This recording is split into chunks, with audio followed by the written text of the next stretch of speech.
வந்தேன். இங்கே வரும்பொழுதுதான் எனக்கு விஜயகாந்த் அப்படின்னு பேரை மாற்றினார் டைரக்டர் கே விஜயன் அவர்கள். அவர் தான் என்னை முத அறிமுகப்படுத்தினார். அதான் அவர் தான் என் முதல் கதாநாயக அறிமுகப்படுத்தினவர் எம்ஏ காஜா அவர்கள். அவர் தான் முதல்ல என்னை நான் முதல்ல கூட விஜயன் சார்னு சொல்லிட்டேன். காஜா அவர்கள் தான் விஜயகாந்த் அப்படின்னு பேர் வச்சார். தூரத்திடி முழுவதும் நடிக்கும்போது விஜயன் சார் என்ன நினைச்சார், அந்த பேரை மாற்றி அமிர்தராஜ் அப்படின்னு வைக்கணும்னு நினைச்சார். அப்போ பிரஸ்ல எல்லாரும் சொல்லிட்டாங்க, இவர் இடுக்கியும் இளமைங்கிற படத்தில் நடிச்சு நல்ல பேர் ரிஜிஸ்டர் ஆயிருச்சு, ஆகையினால விஜயகாந்த்ங்கிற பேர்ல இருக்கட்டும்னு சொன்னா அவர் விட்டுட்டார். இந்த விஜயகாந்த்ங்கிற பேர்ல வரும்பொழுது நான் பழசுகளை சொல்லனா கூட உங்ககிட்ட பகிர்ந்துக்கலன்னு ஆசைப்படுறேன். இன்னைக்கு புதுசு சினிமா உலகம் ஒவ்வொரு காலகட்டத்திலையும் ஒவ்வொரு விதமான ஒரு அப்ரோச், அது என்ன சொல்றது, அதை எப்படியும் அது நகட்டுவாங்கன்னா அது ஒவ்வொரு விதமான மார்க்கெட் இருக்கிறவங்க, மார்க்கெட் இல்லாதவங்க, நடுநிலையா இருக்கிறவங்க பிரிச்சு வச்சுக்கிறவங்க. இப்படி ஏபிசி சென்டர் அப்படின்னு இருக்கும். அந்த மாதிரி பிரித்து வச்சுக்கிட்டு அதற்கு தகுந்த மாதிரி கால்ஷீட் கொடுப்பாங்க கதாநாயகர். அந்த மாதிரி இருக்கும். அப்படி நான் எவ்வளோ கதாநாயகர் என்னோட நடிக்க மாட்டேன்னு சொன்னதும் உண்டு, பின்னாடி அவங்களே என் கூட நடித்ததும் உண்டு. இது ரெண்டும் இந்த சினிமாவில் சந்திச்சிருக்கேன். ஆரம்பத்தில் நான் சினிமாவில் கஷ்டப்பட்டு தான் நான் முன்னுக்கு வந்தேன். சாதாரண முன்னுக்கு வரல. எல்லாருமே என்னை ஏதோ ஒரு கேவலமாக நினைத்து கொண்டு இல்லை இதுக்கு இவர் அப்படிலாம் சொல்லி, ஏன்னா சில சம்பவங்கள் நடந்தது அதை நான் சொல்ல விரும்பிக்கல, அது மறைச்சிட்டேன். முன்ன சொன்னேன், இப்போ அது சொல்லக்கூடாது எங்கள் நாகரிகம் கருதி அதை நான் சொல்லலை.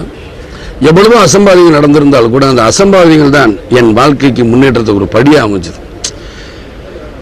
எல்லாரும் சொல்லுவாங்க வெற்றி கிடைச்சோன்னா அதை படியாக்க, நான் தோல்வியை தான் என்னுடைய வெற்றிக்கு ஒரு படியாக அமைத்து கொண்டு நான் முன்னேறிக்கிட்டே போனேன்.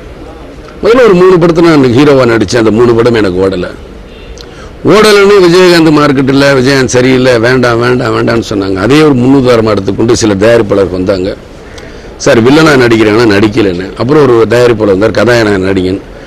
அப்போ விநியோகஸ்தர்கள்லாம் முதல்ல வேணான்ட்டாங்க. இல்லைங்க ஒரு மார்க்கெட் இல்லை, வேணாம் அப்படின்னு சொல்லிட்டாங்க. திரும்ப இன்னொரு தயாரிப்பாளர் வந்தார், நீங்கள் நடிக்கிறீங்களா எங்கள் படத்தில், தயவு செய்து நான் நடிக்க தயார், உங்கள் தயாரிப்பாளர்கிட்ட நீங்கள் போய் தெளிவாக போய் கேட்டுட்டு வாங்க, நான் நடிக்கலாமா வேண்டாமாங்கிற மூலம் முடிவு பண்ணிட்டு வாங்க, நான் சும்மா தான் இருக்கேன், படம் இல்லாமல் இருக்கேன், நீங்கள் வாங்க அப்படின்ட்டு. அப்புறம் திரும்ப போயிட்டு வந்துட்டு இல்லை முடியாண்டா, இதைத்தான் நான் முதலே வச்சு, நீ சும்மா என்னை கேட்டு நான் ஏதோ ஒரு சந்தோஷ கனவுல உட்காந்துக்கிட்டு கோட்டை கட்டிக்கிட்டு இருக்கிறத விட முடியும், ஏன்னா நான் தெளிவாக இருக்கிறேன், மார்க்கெட்டில் வரும்போது பார்த்துக்கிறோம். அந்த மாதிரி சூழ்நிலையில் எனக்கு சட்டமுறை இருட்டறிஞரை படம் தான் ஒரு மாற்றாக அமைஞ்சது. அது வந்ததுக்கு அப்புறம் ஒரு 18 படத்துக்கு அப்புறம் திரும்ப 2 வருடம் எனக்கு மார்க்கெட் கிடையாது. அப்பவும் ஏளனங்கள் என்னென்னமோ பேசப்பட்டது. இதே மாதிரி டிஸ்ட்ரிபியூட்டர் இது மாதிரி வருவாங்க தயாரிப்பாளர், நான் விநியோகஸ்தர்கிட்ட பேசிட்டு வாங்கன்னு சொல்லுவேன். எல்லாம் சொல்லி முடிச்சுட்டு திரும்பவும் எஸ்.ஏ. சந்திரசேகர் இயக்கத்தினால எனக்கு கிடைச்ச படம் சாட்சி.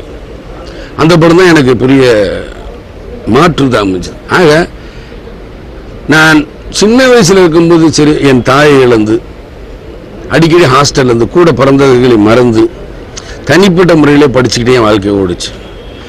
சினிமாவில் அந்த இடைப்பட்ட காலத்தில் ரைஸ் மில்ல இருக்கும் பொழுதும் நான் தொழிலாளர்கள் அந்த தொழிலாளர்களுடைய தான் பழகிட்டேன். ஏன்னா நான் தனிமைப்பட்டு எனக்குள்ள அப்படி வந்துருச்சு வாழ்க்கை. அதுக்கப்புறம் சினிமாவில் வந்தாலும் பலவித எதிர்ப்புகளை சந்திச்சு வர்றதுக்குள்ளேயும் போதும்னாச்சு. ஏன்னா மிகப்பெரிய கதாநாயகர்கள் பற்றின நான் போராடி வரணும்.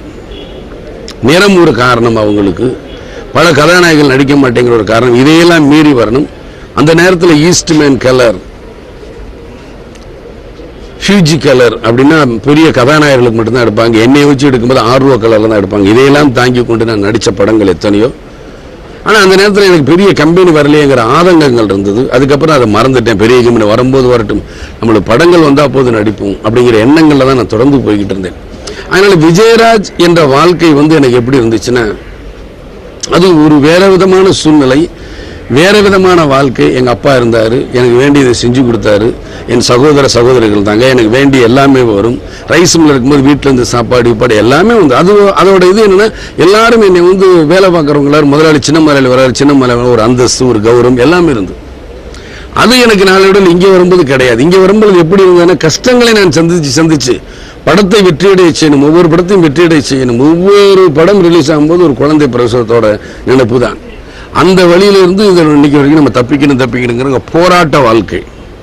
அந்த போராட்ட வாழ்க்கையில் சண்டை காட்சிகளை ரொம்ப மதிக்கிறாங்க, நல்லா ரசிக்கிறாங்க போது ஒவ்வொரு சண்டை காட்சியும் எந்த விதமாக பொதுமைப்படுத்தணும், இப்படி போயிடுச்சு. அதனால அந்த விஜயராஜ் என்பவன் வேறு, இந்த விஜயகாந்த் அதை விட பலவித கஷ்டங்களை அனுபவிச்சு தான் இன்னைக்கு சினிமா வளத்துக்குள்ள வந்திருக்கிறேன்.